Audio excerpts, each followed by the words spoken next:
And with now just 4 days to go until voting day, both Mitt Romney and Barack Obama have kicked their election campaigns into overdrive, racing from rally to rally. Both are desperate to break their poll stalemate, something that neither the debates nor Superstorm Sandy have been able to do.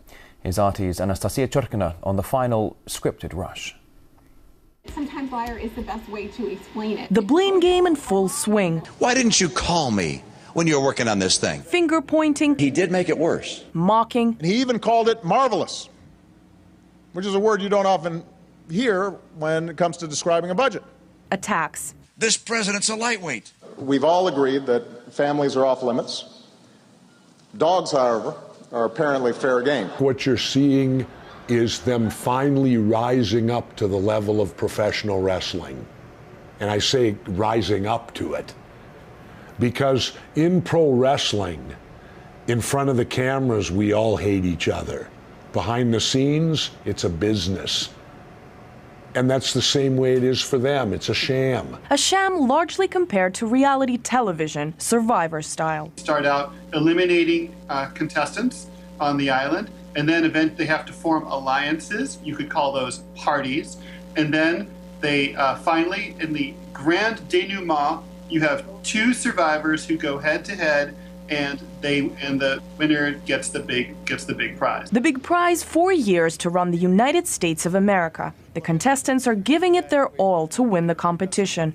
The concept of a reality show, we all know, is supposed to be some kind of reality, but in reality, it's just really made for TV.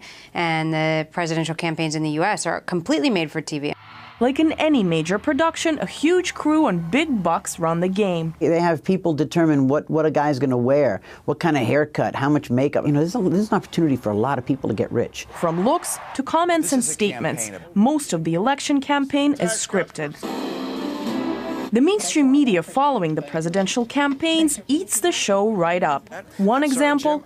I'm going to stop the subsidy to PBS. I'm going to stop other things. I like PBS. I love Big Bird. The debates. The first U.S. presidential debate of 2012 had an audience of 58 million viewers. That makes it the most successful, most popular reality show of all time. While fact-checking leaves the building. Mitt Romney lied again and again and again about his track record, about his plan for taxes, about his plan for health care, and yet most of the coverage deals with the fact that he had nice eye contact looking at Obama. Spreading a giant welcome mat for trivialized news coverage. Is Romney hurting Obama's feelings? Is Obama hurting his feelings? Are they being cordial to each other? Or are they being angry? Look at the way Obama looks up and looks down. The show must go on until the curtains are drawn. Presidential candidates putting on a performance to be voted into the White House. A superficial media paying little attention to the actual words being said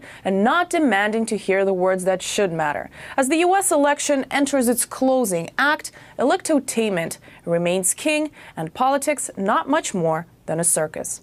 Anastasia Churkina, RT, New York.